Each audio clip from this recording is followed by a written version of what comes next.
Hi guys. In this strategy, we'll be incorporating the Bollinger Bands outside-inside technique with SMC. The steps are as follow. Step 1.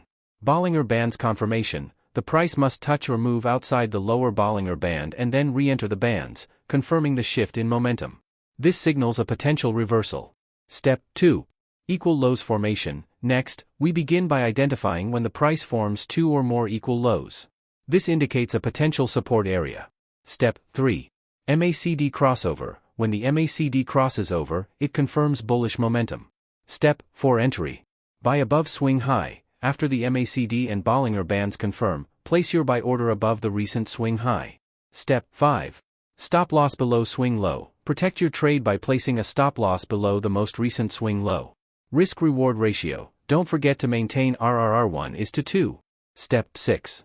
Take profit 1 at equilibrium. Take 50% profit at the equilibrium, which is the midpoint of the price move. Step 7.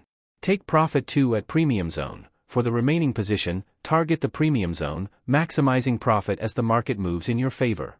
Let's see today's 15 minutes altcoin charts.